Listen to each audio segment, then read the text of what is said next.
नमस्कार बच्चों, आज हम पढ़ेंगे कक्षा 10 का हिंदी गद्य भाग का पाठ 11। गद्य मतलब कहानी भाग का 11वां पाठ रामवृक्ष बेनीपुरी। ये कौन है? लेखक है, उनका नाम है रामवृक्ष बेनीपुरी।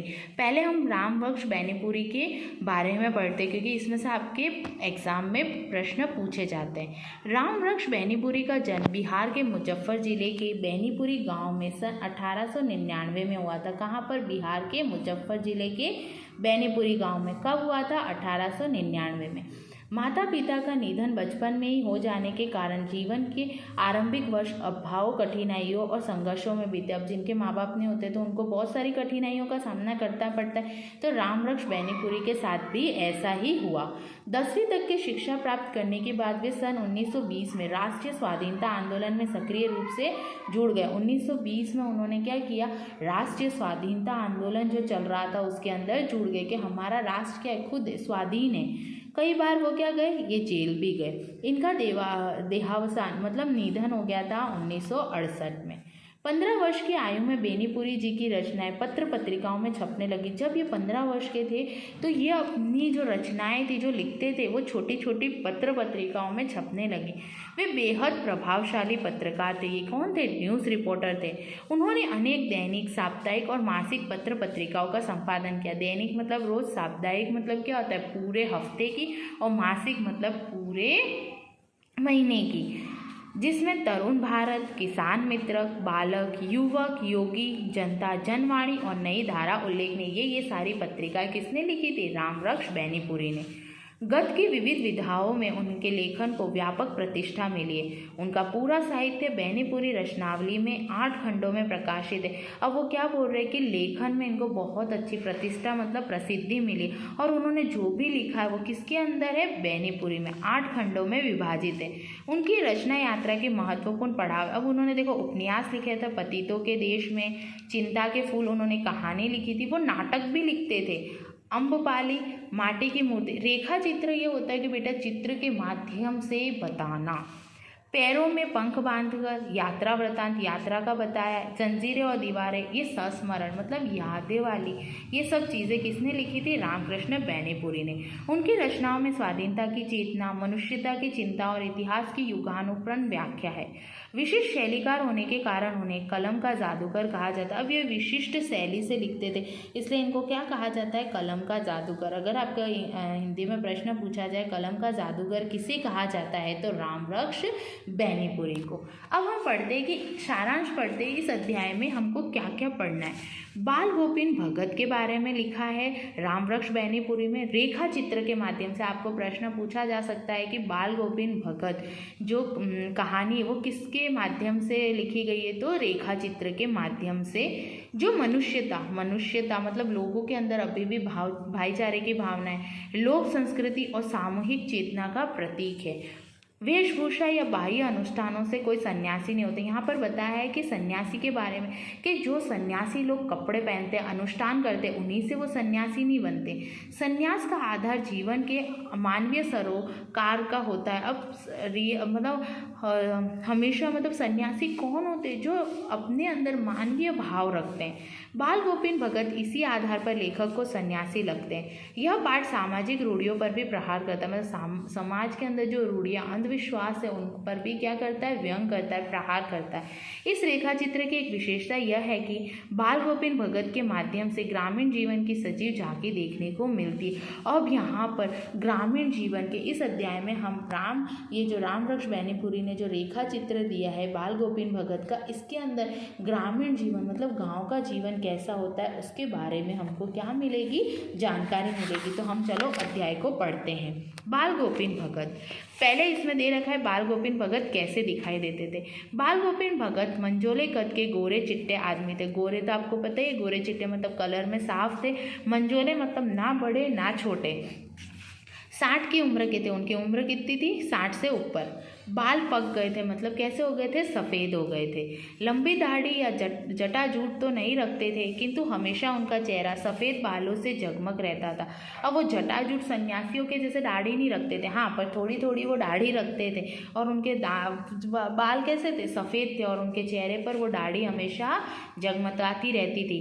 कपड़े बिल्कुल कम पहनते थे। देखो अब कपड़े क्या है, बहुत कम। देखो यदि आपको इस चित्र में दिखाई दे रहा हो तो ये कौन है, देखो आपको ये दिखाई दे रहे, ये कौन है, हमारे बाल गोविंद भगत। देखो एक लंगोटी पहनी हुई है, और जो कबीर पंथी होते थे आपने देखा है, कनपट्टी आती है दोनों कानों को ढकने वाली, और ऐसी एक टोपी पहनते थे, और हाथ में डबली लेकर क्या करते थे, घूमते थे, और सर्दियों के अंदर खाली एक शॉल ओढ़ते थे। बस इतने ही कपड़े वो पहनते थे।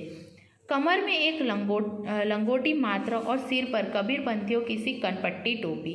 जब जाड़ा आता तो एक काली कंबली मतलब कंबल छोटा सा ओढ़े रहते। मस्तक पर हमेशा चमकता हुआ राम नंदी चंदन का टीका उनके मस्तक पर होता था, मतलब सिर पर होता था, जो नाक के एक छोर से ही औरतों के टीके की तरह शुरू होता था। मतलब नाक के एक छोर से लेके ऊपर तक वो लगाते थे, जैसे औरतें लगाती हैं। गले में वो क्या करते थे, तुलसी की जड़ों से बनी बिडोल माला पहनते थे। उनके गले में एक तुलसी की जड़ों से बनी हुई माला होती थी। ऊपर की तस्वीर से यह नहीं माना जाए कि बाल गोविंद भगत साधु थे। अब ये पहनावा किसका, एक साधु का, लेकिन हम नहीं कह सकते कि ये साधु थे, नहीं, बिल्कुल गृहस्थ। ये क्या थे, गृहस्थ, मतलब गृहस्थ जीवन व्यतीत करते थे। इनका पूरा परिवार था। उनकी गृहिणी की तो मुझे याद नहीं, उनके बेटे और पतोह को तो मैंने देखा है। पतोह मतलब बहू को, बेटे को, और देखा है। थोड़ी खेताबाड़ी भी थी, एक साफ सुथरा मकान भी था। देखो इनके पास क्या था, थोड़ी खेती बाड़ी थी। खेती बाड़ी मतलब थोड़ी ज़मीन थी जिसके ऊपर ये खेती करते थे।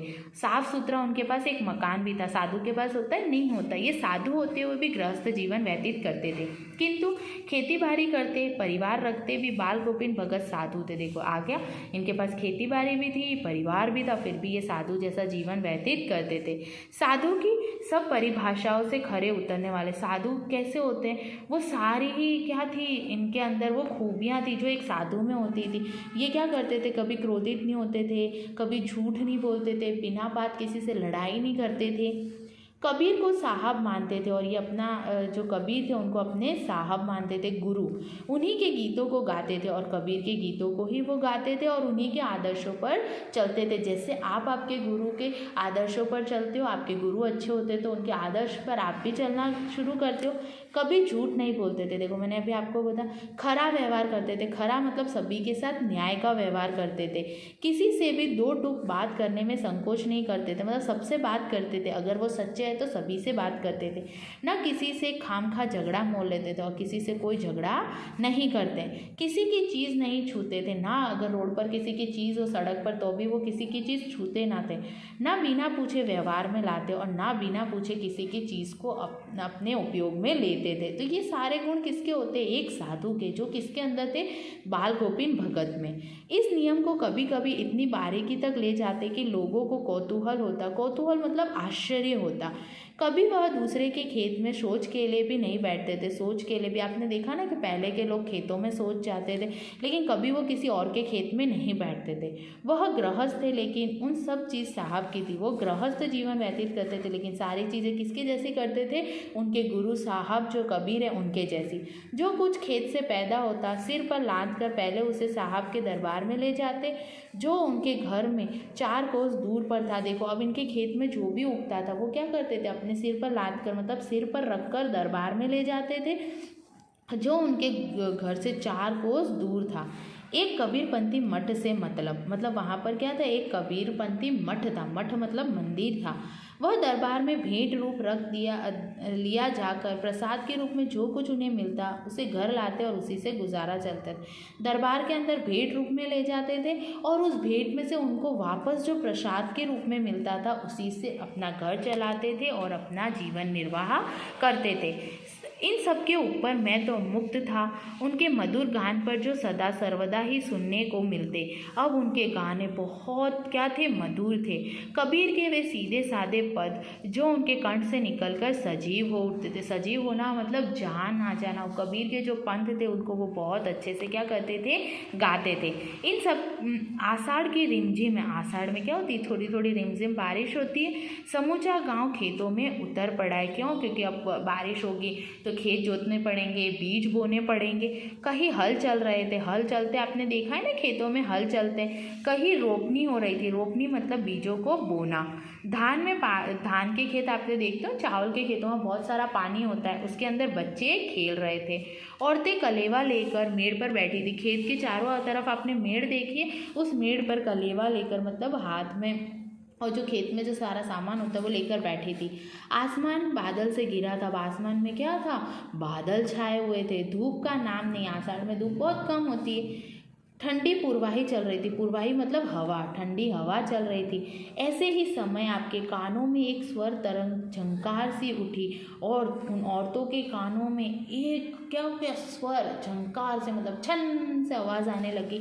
यह क्या है, यह कौन है, यह पूछना ना पड़ेगा। सभी को पता था कि कौन गीत गाते हैं, बाल गोविंद भगत। इसलिए किसी को ये नहीं सोचना था कि यह क्या है, कौन है, क्या है। बाल गोविंद भगत समूचा शरीर कीचड़ में लथेड़े अपने खेत में रोपनी कर रहे थे। अब देखो, बाल गोविंद भगत का पूरा शरीर कीचड़ में लिथड़े मतलब कीचड़ में था, और अपने खेत में क्या कर रहे थे, रोपनी मतलब बीज बो रहे थे। उनकी उंगली एक एक धान के पौधे को पंक्तिबद्ध खेत में बिठा रही थी। वह क्या कर रहे थे, अपनी उंगलियों से एक धान का पौधा लिया, फिर उसको पंक्तिबद्ध मतलब एक के बाद एक रखते जा रहे थे। उनका कंठ एक एक शब्द को संगीत के जीने पर चढ़ाकर कुछ को ऊपर स्वर्ग की ओर भेज रहा था, कुछ को इस पृथ्वी की मिट्टी पर खड़े लोगों के कानों की ओर। अब उनके कंठ मतलब गले से जो स्वर निकल रहा था संगीत का, वो क्या कर रहे थे, कुछ स्वर तो आसमान में स्वर्ग की ओर जा रहे थे, और कुछ इस पृथ्वी की जो मिट्टी है वहाँ पर जो खड़े लोग हैं, जो खेत के आसपास लोग काम कर रहे थे, उनके कानों की ओर। बच्चे खेलते हुए झूम उड़ते हैं। मेट पर खड़ी औरतों के होठ कांप उठते, मतलब वो भी गाना शुरू करती है। होठ कांपना मतलब वो भी गाना शुरू करती है। वे गुनगुनाने लगती है। हलवाहों के पैर ताल से उठने लगते हैं, मतलब जो हलवाए होते, जो हल चला रहे, उनके पैर भी थिरकने लगते हैं। रोपनी करने वालों की उंगलियां एक अजीब क्रम में चलने लगती है, और जो रोपनी करती है उनकी उंगलियां भी क्या होती है, एक अजीब क्रम में चलती। बाल गोविंद भगत का यह संगीत है या जादू। अब देखो उनका, अब लोग बोलते हैं ये संगीत है या जादू। जो क्या कर रहा है, मेड़ पर बैठी औरतों के होठ कपा रहा है, वो गुनगुनाने को मजबूर हो रही है। जो हल चला रहे उनके पैर थिरक रहे, बच्चे झूम रहे, तो यह किसी जादू से कम नहीं है। भादों की वह अंधेरी अदत्रिया अभी थोड़ी ही देर पहले मूसलाधार वर्षा खत्म हुई थी। देखो, अब भादों की वो अंधेरी रात हो गई और थोड़ी देर पहले मूसलाधार मतलब बहुत तेज बारिश हुई थी। बादलों की गरज, बिजली की तड़प से आपने कुछ नहीं सुना हो, किंतु अब झिल्ली की झनकार या दातुरों की टरटर बाल गोविंद भगत के संगीत को अपने कोलाहल में डूबे रखे सकती है। अब ये क्या बोल रहा है कि मूसलाधार वर्षा हुई तो बादलों की गरज हुई होगी, बिजली तड़प उठी होगी, मतलब तड़प उठी होगी, तो आपने क्या होगा, उसको सुना नहीं होगा। लेकिन अब इन मेंढकों की टरटर में और ये जो संगीत है उसको आप सुनने में, कोलाहल में डूब जाओगे, मतलब उनके संगीत को बहुत अच्छे से सुनोगे। उनकी खजड़ी डिमक डिमक बज रही। अब खजड़ी क्या होता है बेटा, एक ढोलक के जैसा होता है, लेकिन वो छोटी होती है, डपली जैसा होता है। देखो इनके हाथ में एक छोटी सी होती है, ठीक है।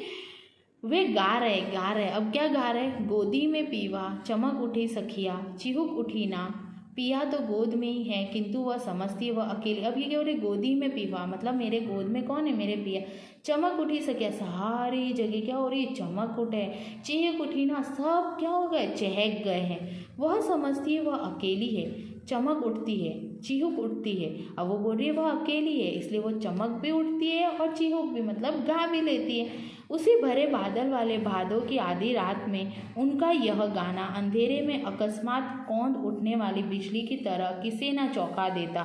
और ऐसे काले बादल में जो आधी रात है भादों की, उसके अंदर जब बाल गोविंद भगत अकस्मात रूप से क्या करते, गाते, तो ऐसा लगता है कि वो सभी को क्या कर रहे, चौंका रहे। अरे अब सारा संसार निस्तब्धता में सोया है, बाल गोविंद भगत का संगीत जाग रहा है। जगा रहा है। अब जब रात में सब लोग सो जाते हैं ना, लेकिन जो ये बाल गोविंद भगत थे उनका गाना क्या कर रहा था, सभी को जगा रहा था, उनका गाना जाग रहा था और वो सभी को अपने गानों से जगा रहे।